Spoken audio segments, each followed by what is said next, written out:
Good morning, coaches. Thank you for joining today. I am very excited to be here. Hopefully, you have either your cup of coffee or maybe water for today's hydration topic that joins you. I'm just excited to be able to start this session called Coffee with Coaches. It will be run the first Wednesday of the month at this time, and we'll continue with different topics. Today is hydration, and the next topic will be performance plates, followed by meal timing, and December will be supplements. So I hope this is interesting topics to you. If there's other topics you would like me to cover, please feel free to reach out. My name is Cara Miller, and I am your campus dietitian. Today's session is being recorded, and I will be posting it to the YouTube channel, so you can find the information there. Any of the resources that I have linked in the chat, I will also list on the YouTube link so that you have access to the presentation and any handouts that I have. So again, my name is Cara. I'm your campus dietitian. My phone number is there. It is my work cell number, so feel free to call or text. You can give that number out to students as well. My email address is also there, so please use me as a resource. I have talks like this that we can run monthly. Just a reminder that the first Tuesday of the month is specifically for athletes. They are evening sessions, 7 p.m. 7 p.m. Central Time, 8 p.m. Eastern Time, and those sessions will be the same topics that you're receiving each month. And the idea is that you can talk about these topics as a team. So if the coaches and the trainers, everyone's receiving hydration, then our athletes receive hydration. The whole month of September, you can talk about hydration, make sure everyone is staying well hydrated and getting all the tools and resources that they need to better understand the topic. If you have athletes that are having trouble with tummy troubles, if you'd like me to screen for eating disorders, or if maybe there's a topic they're just not comfortable discussing in front of the team that deals with nutrition, please reach out to me. I schedule individual appointments, and I'm happy to make a plan and meet with them. I do that over Teams as well, so that regardless of what school I'm at that day, they are able to join me. I do cover the state of Tennessee for our Sodexo University accounts. My Instagram handle is there as well, so give me a follow. You can encourage your athletes to follow me as well. I try to post some different things on there that might be helpful. I'm trying to think if there's anything else. The only other thing maybe would be team sessions. So if there's a topic that a team is interested in, I'm happy to meet with the team individually. We can do it over Zoom Teams, or I can come in person depending on where you're located and what the schedule is like. But for example, I've had teams in the past that had questions about keto diet, or maybe they're having questions about how much coffee and caffeine they should be drinking, or maybe there's just little rumblings and you just want to rapid fire me some questions. That works too. If you have any questions of your athletes have of the dining hall, finding options on campus, I'm happy to talk through those as well. So today we're going to talk about hydration, but my big thing is always a food first approach. So we're going to take food first as our bottom tier, 3 meals a day, plus at least 2 snacks for our athletes. Making sure they stay really well hydrated is our next tier.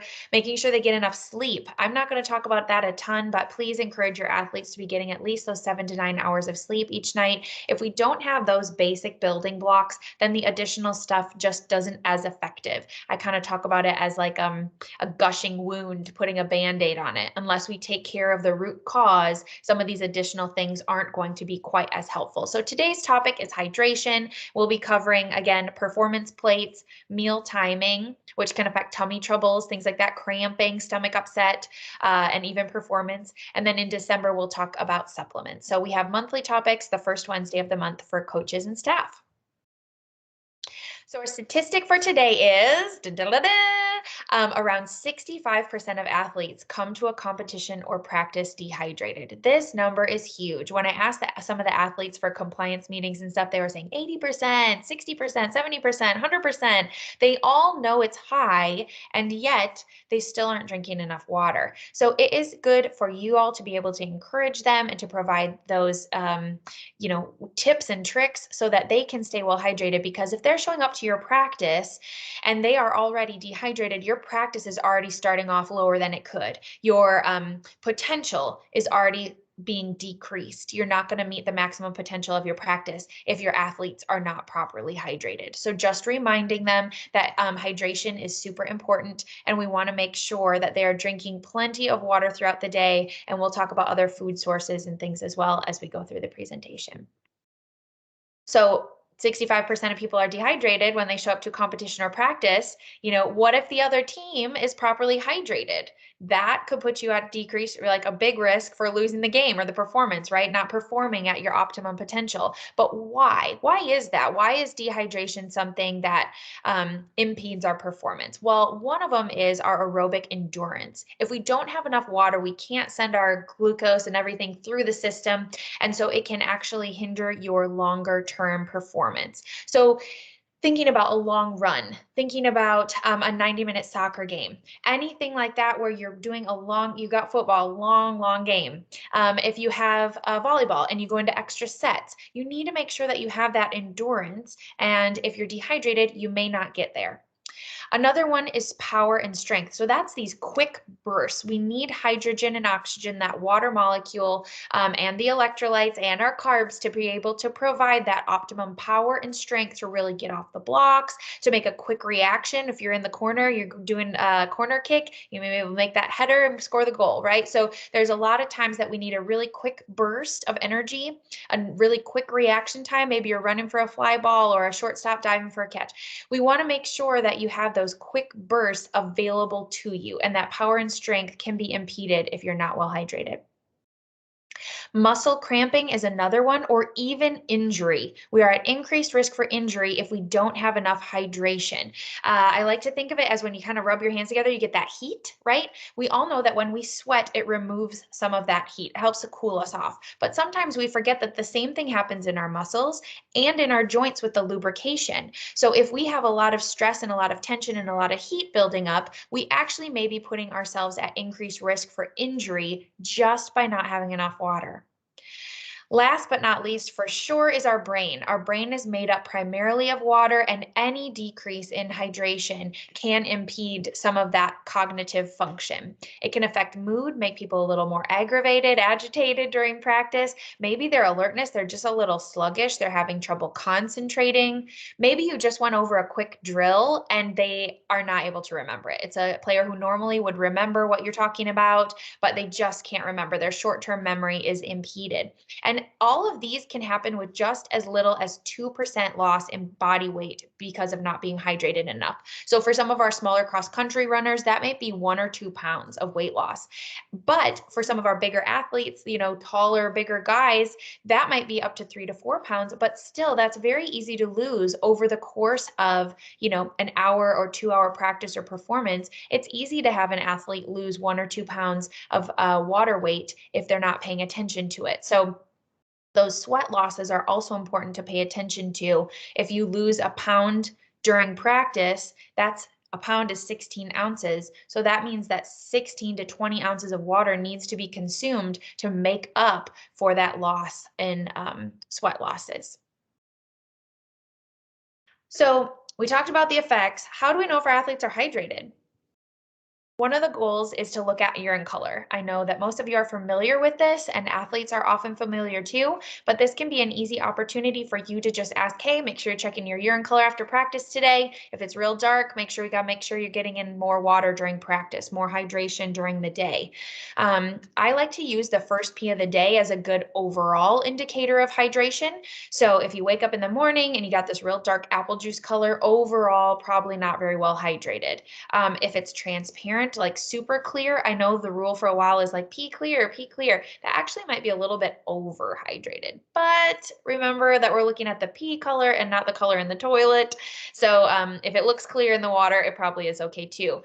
But just reminding them, to check it throughout the day. Of course, if you chug a bunch of water within an hour, it's going to be really light, but we want to make sure that overall they're staying really well hydrated and not just, an hour at a time. So checking the first of the day, checking after a practice or performance to make sure they know what that color is can really help them know how they're doing as just kind of a standard of, a gauge. I'm doing pretty good, need to drink more, maybe need a little drink a little bit less. For most of our athletes, it's drinking more. But how much do they need? So if we're looking at a needs calculation, you can even do this for yourself. This is a good overall goal for any individual, but you want to drink half of your weight in water. So if you look at your pounds in weight, divide that number by 2. That gives you roughly the amount of ounces that you need at a minimum for water each day. For a lot of our athletes, they're carrying around the big either Powerade or Gatorade bottles, the big green bottles. So they can probably most of them are needing 4 of those. As a good goal for you all, you can say, you know what, why don't you try to get in 2 bottles before lunch and 2 bottles after lunch? If you have a 1 or 2 o'clock practice, you can poll your athletes. Hey guys, raise your hand if you had 2 water bottles before practice today. And I don't mean the little water bottles, the big green ones. So making sure, again, that you're just reminding your athletes to be drinking. And then accounting for some of those sweat losses, like we talked about, 1 pound of loss is 16 to 20 ounces of water needing to be consumed. So this is just the baseline, and then you often need to add to that. So if you lose, 1 pound to 2 pounds during practice, you're easily going to need to consume a 5th water bottle. So just making sure that you're reminding them throughout the day to be drinking, remind them after practice to stay hydrated, and then reminding them also during practice to stay hydrated. I have gotten the question before, should we, remind them to be drinking? Is this something they'll just remember because they feel thirsty? And overall, the rule is that we need to be telling them. If we have a really well-trained athlete, maybe it's not super hot, maybe it's not a very long practice, they may be really tuned into their thirst indicators. However, a lot of times thirst and the actual feeling of being thirsty or being, dehydrated is actually you're already dehydrated. So if you can give them breaks every 20 minutes, 30 minutes, depending on the heat, maybe more frequently, and just remind them, hey guys, drink 3 big gulps. And, a lot of times we like take little sips. Give them 3 big gulps. Over 3 big gulps, they should be able to consume 6 to 8 ounces roughly. And that helps then to keep up. So if they're doing that multiple times during a practice, hopefully they can keep up and decrease those sweat losses and water losses during their practice to keep them really well hydrated. Make sure I didn't miss anything here. Yep.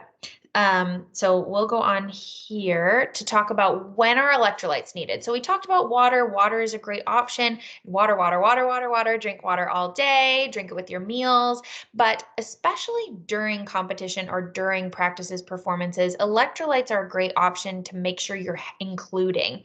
As we lose our sweat, we are losing sodium, potassium, some chloride, magnesium, calcium. Really important that we're getting those back. The other thing is making sure that we're adding in the water and the carbohydrates. So we'll talk about that on the next slide a little bit more. But what I wanted to talk about for this one is when are these electrolyte drinks needed? I use a rule of 3 H's. So you can look at it and say, is it a hot, humid day? Yes, need electrolyte drink. Is it a super hard workout? High intensity. I know we're not in like our 2-3 days anymore. We're kind of past the preseason, but you may be having longer practices or longer conditioning sessions. If it's longer than an hour to an hour and a half, you really want to consider adding in an electrolyte drink. The other thing is high altitude. I know we're not doing a ton of airplane travel right now or high altitude games, but it is something to consider even for us as adults. So if you're in an airplane for an hour, you can lose 3 to 10 ounces of water. So if we have an airplane flight for 2 hours, that could be up to 20 ounces of water lost. And so it's no wonder that sometimes, later after an airplane flight or the next day, we have athletes complaining of being tired, headaches, stomach upset even can be caused by dehydration. So making sure that we are replacing any losses and accounting for that so that we don't get behind. We don't want to get so far behind that we have to play catch up. We want to remind athletes who have had previous heat exhaustion, heat stroke, or trouble keeping up their electrolytes continually to drinking the water. We practice how we play how we practice, perform. So I want to make sure too that you have these available for practices if you're able to. I do realize different budgets and things come into play. So don't get down on yourself if you can't provide a Gatorade or Powerade at the practices, at the performances. But even if you're able to do water, but you can add in some salted pretzels. They have carbohydrates in there. You've got the sodium to help replace some of those electrolytes. And a lot of times when we see athletes with cramping, it's actually more due to sodium than it is due to potassium. I know when I was little, my dad would have a Charlie horse or something say, Dad, you need to eat a banana. But actually, it's more commonly with a decrease in sodium, some form of dehydration. So when we're looking at these sports drinks, they are composed primarily carbohydrates, sodium, potassium, and water. And they all have a very crucial role. I've had some teams say, yeah, but we just really don't want the sugar, Cara. And I just remind them that our stores of energy are in the form of glycogen. They're in our muscles. There's these little choo-choo trains of sugar molecules that line up and we break them off individually to use them for energy. And so if you have a break during a halftime performance or between sets, having an electrolyte drink that has some carbohydrates in it can actually benefit your performance long term. We need to make sure that your muscles are staying fueled, not just at the beginning of the performance, but also all the way to the end. And if your other competitor is staying properly fueled and y'all are a little bit low, you could definitely see a performance decrease and potentially lose a competition. So having those carbohydrates is really important. The sodium is also very important, especially if you have heavy, salty sweaters. So you might notice white rings on uniforms. If they've got a baseball cap, like the white rings on the cap, that usually means they're losing extra sodium. These athletes also need to have a little bit more of these electrolytes to make sure that they can replenish it. The electrolyte balance in these drinks are specially formulated to help water and carbohydrates absorb very quickly so that we can get it to the muscles and to the cells as quickly as possible as a usable form of energy. So when it all goes into the stomach, next it passes through the small intestine, and in the small intestine, when concentrations are correct with our electrolytes and our and our carbohydrates and water, it actually speeds up the absorption of those nutrients so that we can use them more efficiently. The electrolytes also help to pass water between cells, in and out of cells. So that means if we have enough electrolytes, it's going to help our brain stay properly hydrated. It's going to help our heart and lungs pump correctly, so we can, use our energy very well. It's going to help the carbs get to the muscle so that we have the energy available to do the things that we need to do in the performance. So they really all do go together. And I've been asked in the past, hey, can we cut Gatorade? Can they just dilute it with water? It's actually recommended to not dilute with water because of the correct consistency of the makeup of it. It really is designed to be absorbed properly. The concentrations are right to be absorbed as fast as possible. So by diluting it, you can impede that a little. Now, over the course of the game, if it helps you to tolerate it or something like that, I think it is okay. But it shouldn't be a general practice unless someone is having stomach upset with the drinks. And I can talk with them through that as well. But again, all of those different components are really, really important. And again, these sports drinks, they can be used for a pregame fuel. So if you have your pregame meal and you're wondering, should my athletes be drinking water? Should they be drinking Gatorade? You can drink Gatorade at that pregame meal. I think that's a fine option, or a Powerade, some form of electrolyte sports drink. That can give them a little bit extra carbs, the sodium, potassium, so they have time to absorb it, so they're ready for their competition. But otherwise, it probably should just be used during competition or practice, again, so that they can practice how it feels, how it works in their body. But this is not something that athletes should just be walking around campus, drinking a Gatorade, drinking a Powerade, drinking a Body Armor. These really should be used to help them hydrate. This is not just a drink that tastes good and they can hang out drinking it whenever they want. It should be for a purpose. Otherwise, water does the trick. So making sure that they are drinking plenty of water as well. If you have a really hot, humid practice, you may utilize some of that sport drink after competition as well, because it has some of those carbohydrates and can help them rehydrate well before they go to bed. So again, I mentioned I'm a food first dietitian. Here's our food first options. So we have your sodium.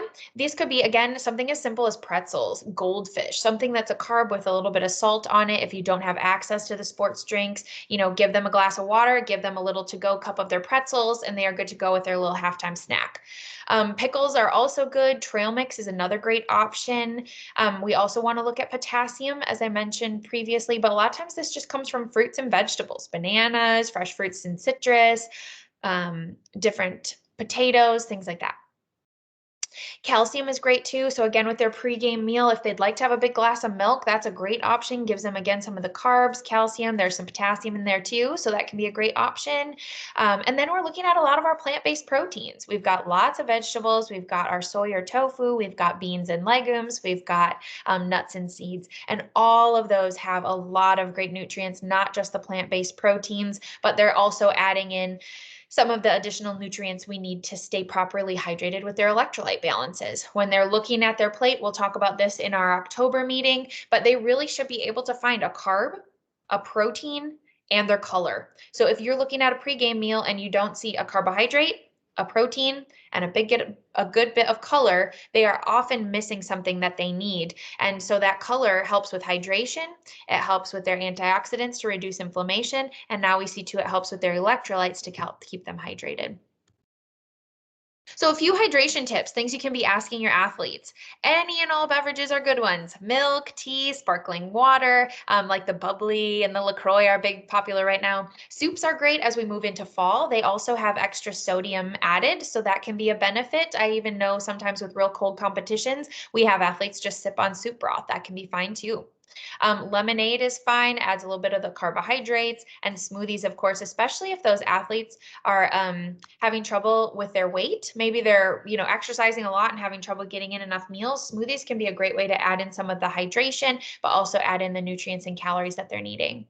I'm always encouraging athletes to get their favorite drink, cup, bottle, whatever it is. So you can encourage them as well. Do they like a straw? Do they like a pop top? Do they like a screw top? What color do they like? The only real guide that I have is that it should be at least 20 to 24 ounces. If it holds only 12 to 16 ounces, they just have to refill it so frequently that it's really hard to keep up with. And remind them, don't just put this water bottle in your backpack and forget about it. Hold on to it. I know there's a chance we might forget it in a classroom or something, but they're more likely to drink it if it's in hand. And you can even help them look at the schedule, just like I do. I often have athletes print off their calendar of their schedule for practices and their class schedule. Highlight 3 times on there that you're going to eat your meals, but don't forget between classes, if you know you're going to be in a building with a drinking fountain, highlight in there in blue so they remember to hydrate, so they can remember to refill their water bottle. And again, reminding them, hey, have 2 water bottles before lunch, 2 water bottles after practice or lunch, especially if they're those big ones. We want to make sure that they're getting enough of that hydration. And last but not least, I mentioned it over and over, but we say eat a rainbow, eat lots of color, lots of fruits and vegetables. This, again, every color has a different key nutrient, so you really do want to eat all the different colors. I've told people before, if you don't like, red bell peppers, have strawberries or apples. There's different ways to get in the different colors, but you really should be trying to get all of them. And those fruits and vegetables are just packed with hydration and water. Again, with the electrolytes to help with the absorption is great, and all the antioxidants definitely decrease the inflammation to help speed up our recovery. So in addition to sleep, fruits and vegetables are one of the biggest recovery tips I can give. So make sure they're getting in their fruits and vegetables. That's all we've got for today. The next session is going to be performance plates. As I mentioned, it'll be the first Wednesday of the month. This same link will work just as well. 8:30 Central Time, 9:30 Eastern Time. I will be posting this recording on YouTube. If you had a colleague who was not able to join the session today, please send them over there and we can get there. They can listen to the session. Again, if you need the slides, please send me an email. I'll also try to post the slide links as well as the resources that are available in the chat on the YouTube channel for those who are not able to join, or again, feel free to shoot me an email. I'm happy to pass this along. If this was helpful to you and you want to invite more of your coworkers, I also have this slide as well as an 8.5 by 11 that is easy to print out that could be placed in a break room or in some of the offices just to remind your coworkers that these exist. So again, if you would like any of those resources, shoot me an email. Just say, hey, Cara, can I have the 8.5 by 11? I want to make sure the other coaches in my department know about these talks. Last but not least, if you can remind your athletes, next week, Tuesday, let's double check. Next week, Tuesday is the 7th of September. That session will be at 7 p.m. Central Time, 8 p.m. Eastern Time. They have their own separate link, but it is the same topic. So I will be covering the same slides just so that they have the information. The talking points will be geared a little bit more towards them. I already have one team that's reached out and said they have practice that night, so they are planning a watch party. So I challenge your team to do that as well. If they aren't able to join live, sit down as a team and view the recording so that you can get the information and continue these talks throughout the course of the month. Thank you for joining me today, and I hope you have a wonderful the rest of your day and a great long weekend. And please reach out if you need any help or assistance or support. I'm very passionate about nutrition and sports performance. Have a wonderful afternoon.